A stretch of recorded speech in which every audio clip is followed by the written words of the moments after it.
Good morning, everyone, and thank you for joining us today.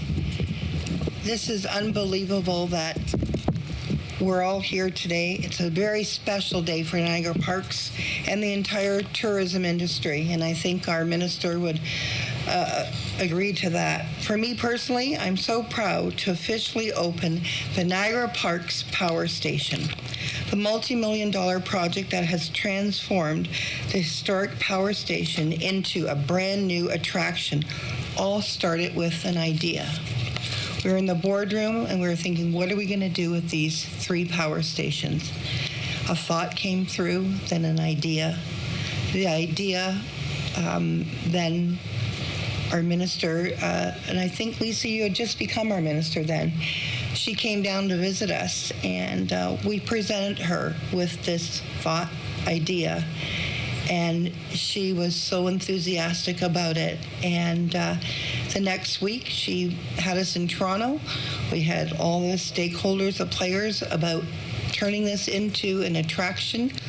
And that just goes to show you the belief that this lady has had, not only for Niagara Parks, but for the entire tourism industry. Well, I'd just been appointed 2 years ago this month to the portfolio, and one of my first meetings was with Sandie Bellows and with David Adames, talking about the vision that they had for the power plant, and they wanted to secure a loan from the province. And so we quickly worked with the Ministry of Finance and the Premier's office to secure that loan. We were down here last summer announcing it because it finally went through, and of course we've been in the pandemic for the past 16 months, and so I think that this was something, a vision of hope for all of us, that someday we'll get through this pandemic and visitors will come back to Niagara Falls and the entire Niagara region. And this is just, I think, a great example of an attraction opening at a very important week as we start to move into step 3 and hopefully beyond, and welcome back visitors, not just from across Ontario, but from other parts of Canada, and then hopefully at some point it will be safe enough to welcome visitors from around the world. Niagara Falls welcomes over 13 million visitors per year.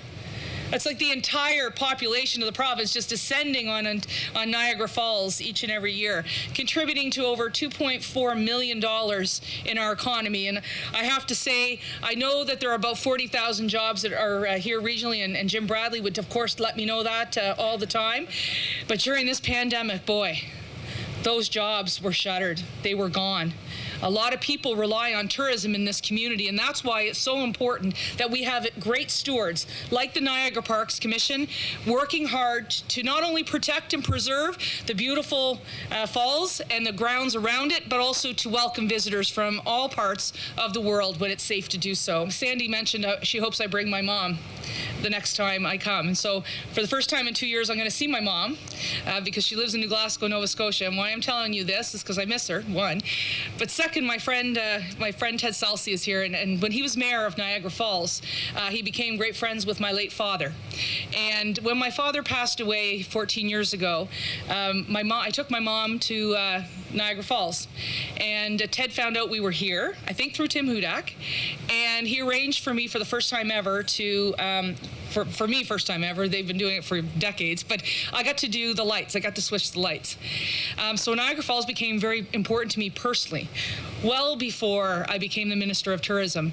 And I do look forward to bringing my mother here. And I do look forward to showing her that we've upgraded the lights since I've been Minister, and they're a bit more technologically advanced.